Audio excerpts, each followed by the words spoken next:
Oke, sebelumnya Assalamualaikum warahmatullahi wabarakatuh. Perkenalkan, saya Rista Anugrah Pratama dari kelas B dengan NPM 2359201020.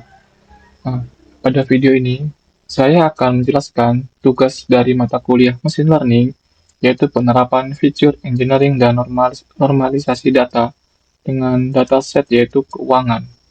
Nah, di sini awal-awal kita mengimport library terlebih dahulu, yaitu dari Pandas, Metasploit, Seaborn, Preprocessing, Sclaren Preprocessing dari import dan min-max scaler, dan standar scaler. Nah, yang pertama kita membuat variabel df ya, dan di sini kita membaca data itu dari data CSV, dan kita mengambil 5 data teratas, yaitu 1, 2, 3, 4, 5, dengan beberapa fitur yang di atas ini. Setelah itu, kita mengecek apa saja yang ada di kolom atas itu atau fitur. Nah, di sini kita ngecek. Nah, setelah itu kita masuk ke explore data. Nah, pertama kita ngecek tipe data. Nah, tipe data dari dataset saya itu kebanyakan angka ya, atau float dan integer. Di sini cuma ada satu tipe data lain, yaitu objek. Nah, setelah itu kita membuat tipe atau value, mengubah tipe ini menjadi sebuah value. Nah, di sini normal itu sekitar ada 5.462 data, dan boros itu sekitar ada 5.344 data, dan hemat itu ada sekitar 5.194 data. Nah, setelah itu saya mengecek data ini nol atau kosong atau tidak. Untuk mengecek seperti ini, membuat variabel is null sum. Nah, di sini kita cek ternyata tidak ada data yang kosong. Nah, setelah itu kita membuat ngecek data apakah ada data duplikat. Ternyata tidak ada data duplikat. Nah, di sini ada data describe ya. Describe ini kita melihat di sini ada count, ada mean, rata, ada standard definition, ada mean. Mean itu dari yang paling rendah sampai 25%, 50%, 75%, dan maksimal. Nah, di sini kita masuk ke fitur engineering. Yang pertama kita membuat fitur total pemasukan. Nah, di sini kita membuat fitur total pemasukan yang di isinya itu ada gaji, tabungan lama, investasi, pemasukan lainnya. Setelah itu kita membuat fitur baru, yaitu total pengeluaran. Nah, total pengeluaran ini isinya ada bahan pokok, protein dan gizi tambahan, tempat tinggal, sandang, konsumsi praktis, barang dan jasa sekunder, pengeluaran tidak esensial, pajak, asuransi, sosial dan budaya, tabungan dan investasi. Nah, setelah itu kita membuat fitur saldo bersih. Nah, di sini saldo bersih total pemasukan dikurang total pengeluaran. Setelah itu, kita membuat fitur persentase tabungan terhadap total pemasukan. Nah, sini kita ada variabel fitur persentase tabungan, yaitu dari gabungan tabungan atau investasi dibagi total pemasukan ditambah 1 kali 100. Nah, setelah itu kita encode tipe. Nah, sini ada tipe encode dan kita ubah ke cat code.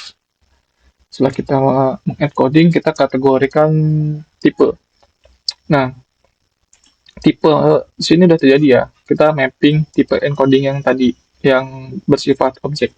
Nah, setelah itu kita melihat boros itu kita identifikasikan dengan 0, hemat itu identifikasikan dengan 1, normal itu identifikasikan dengan angka 2 di sini. Setelah itu kita tambahkan fitur rasio. Rasio ini kita memiliki fitur rasio pengeluaran, total pengeluaran dibagi total pemasukan ditambah 1. Sedangkan rasio tabungan itu total tabungan atau investasi dibagi total pengeluaran tambahkan 1. Nah, di sini ada hasil fitur engineering berhasil dibuat, total pemasukan, total pengeluaran, saldo bersih, persentase tabungan, rasio pengeluaran, rasio tabungan, tipe encode. Nah, sini untuk data awalnya ya. saldo bersih, total pengeluaran, presentasi tabungan atau investasi. Nah, di sini ada rasio pengeluaran satu, berarti ini dua ya. Dua ini berarti data itu normal. Satu, data ini hemat. Hemat. Dua, ini normal. Nol berarti boros. Berarti yang masuk ke boros itu eh, indeks kelima ya, atau keempat. Itu kita hapus fitur yang tidak relevan. Contohnya adalah tabungan atau investasi. Jika sudah ada tabungan investasi, nah kan di sini kan ada fitur tabungan lama. Nah ini udah nggak relevan lagi karena sudah ada tabungan atau investasi di sini. Nah contohnya seperti ini, tabungan lama. Kita drop kolom investor berarti data ini disimpan.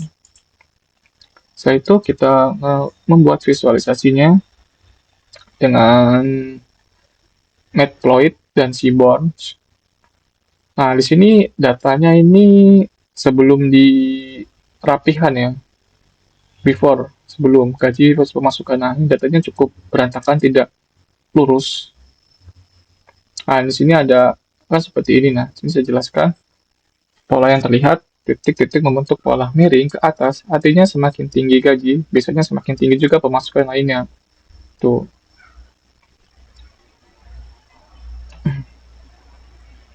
makin tinggi gaji, tuh berarti ya pemasukan juga makin banyak. Ketiga, ketiga tipe normal hemat boros tampak menyebar di area yang sama, jadi belum terlihat pemisah jelas antara tipe ini. Sebabnya disebut before feature engineering karena data masih mentah dan belum diolah agar tipe lebih terpisah. Jadi kesimpulan dari data ini yaitu grafik ini membantu memahami hubungan awal antara variabel sebelum pemrosesan data lanjutan. Tidak ada perbedaan signifikan antara tipe keuangan pada tipe ini sehingga perlu dilakukan fitur engineering, misalnya membuat rasio normalisasi atau kombinasi fitur agar perbedaan antara ini lebih terlihat. Nah, maka kita akan membuat perbedaan yang lebih signifikan. Nah, ini sudah menggunakan fitur baru yaitu total pemasukan, total pengeluaran, tipe sudah fitur engineering total pemasukan versus total pengeluaran. Sudah di ini ya, rapikan atau disignifikankan.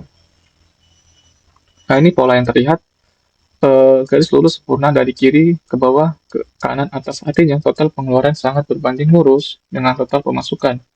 Nilai hampir identik. Bisa jadi total pengeluaran sama dengan total pemasukan atau rumus feature engineering yang membuat kedua variabel ini berkolerasi hampir sempurna. R kuadrat mendekati 1. Wow, hampir sama ya, walaupun ada sedikit jarak ya. Akibatnya semua titik dari ketiga kategori normal, hemat, boros, menumpuk di garis yang sama, sehingga tidak ada perbedaan mencolok antar kategori. Data ini menjadi sangat homogen, kurang informasi pembeda. Nah, ini untuk korelasi antar fitur ya. Nah, di sini untuk korelasi berarti yang satu ini berarti korelasi, dia berkorelasi ya, total pemasukan, total pengeluaran. Karena dia satu, berarti satu itu korelasi itu berhubungan secara positif lah.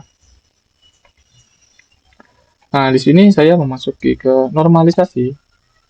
Pilih hanya kolom numerik. Nah, di sini kan tipe data yang tadi saya jelaskan itu float dan integer. Tapi seperti tadi tidak ada integer, hanya float saja. Coba. Nah, ini. Sini tidak ada data integer, hanya float dan objek.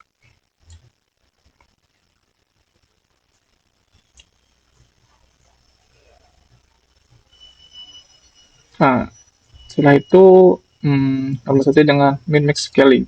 Nah, di sini untuk menormalisasikannya itu dengan max scalingnya 0 dan 1.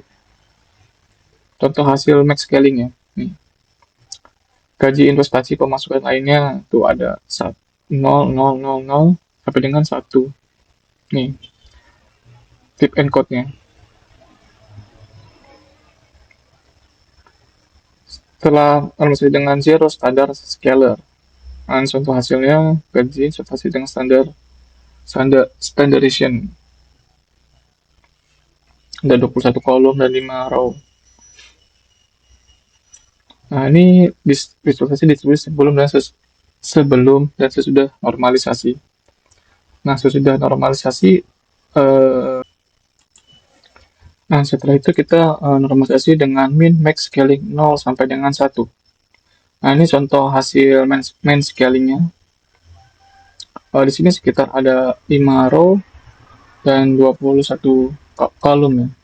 Nah, data ini digunakan ketika berbasis jarak, misalnya k-means, KNN, atau algoritma dengan aktivasi sigmoid, lalu misalnya neural network, itu yang memiliki skala berbeda-beda, contoh gaji jutaan, pengeluaran cuma ratusan ribu. Nah, ini normalisasi dengan z-score, standard scalar. Di sini ada contoh hasilnya seperti ini, dari indeks 0 sampai dengan 4. Untuk chartnya, distribusinya seperti ini, value-nya, total number, distribusi. Nah, normalisasi ini penting ya. Semua fitur ini memiliki skala yang seimbang, misalnya gaji dan bahan pokok tidak berbeda skala jauh. Model machine learning seperti Cummins, PCA, atau regresi tidak bisa terhadap fitur nilai besar proses close pairing dan perbandingan jarak antar dan tak lebih akurat. Nah, sini kita visualisasi distribusi sebelum dan sudah normalisasi. Nah, di sini ada distribusi gaji sebelum dan sudah normalisasi. Di sini kita mengambil gaji dengan label gaji dan distribusi gaji dan sudah min sampai dengan maksimal.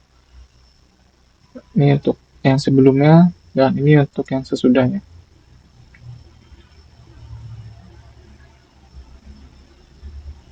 Oh, bukan. Maksudnya ini gaji sebelumnya sudah normalisasi Z-course. Dan ini min max saya.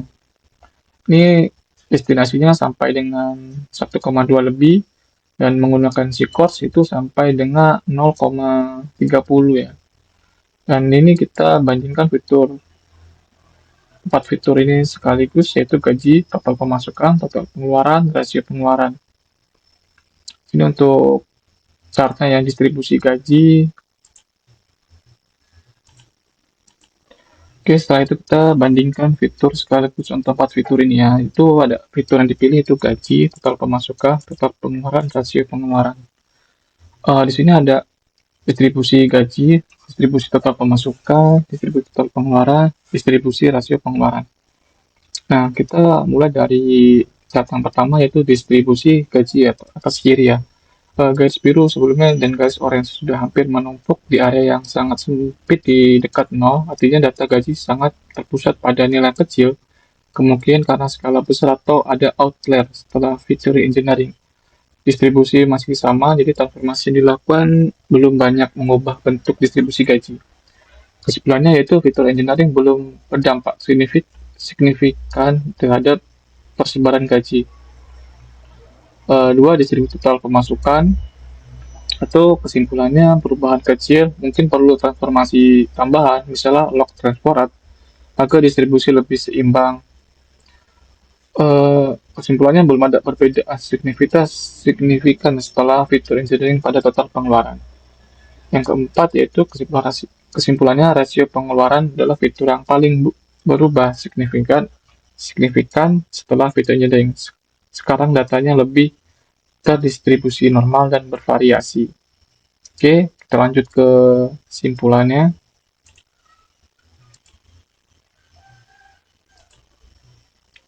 Oke, kesimpulan dari dataset keuangan ini berdasarkan hasil pengolahan dan analisis dataset keuangan yang mencakup berbagai komponen pemasukan, pengeluaran diperoleh beberapa poin penting sebagai berikut.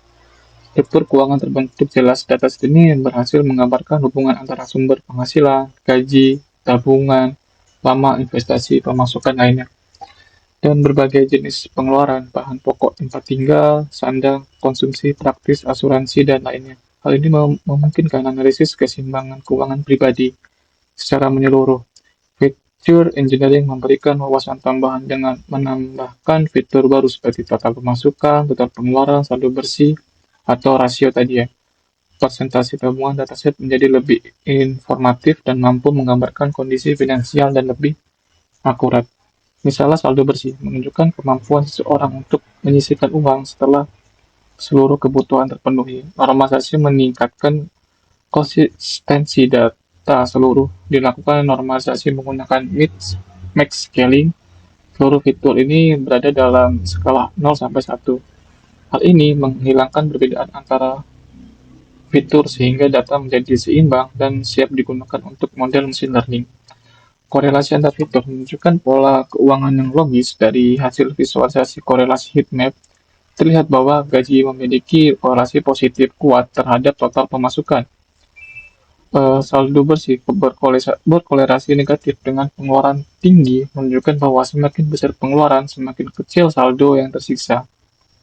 Kesiapan untuk model machine learning setelah tahap fitur engineering dan normalisasi. Dataset ini telah siap digunakan untuk model machine learning, baik untuk produksi saldo, klasifikasi pola keuangan, atau clustering gaya hidup finansial. Oke, kesimpulan akhirnya, secara keseluruhan, dataset keuangan ini sudah mengalami peningkatan signifikan dari sisi kualitas dan informasi. Setelah dilakukan fitur engineering dan normalisasi, langkah-langkah ini berhasil membuat data menjadi lebih bersih, seimbang, dan representatif untuk digunakan dalam analisis dan pelatihan model machine learning. Mungkin cukup sekian dari saya. Apabila ada salah, saya mohon maaf. Dengan Allah saya mohon ampun. Saya akhiri. Bila bisa bila. Wassalamualaikum warahmatullahi wabarakatuh.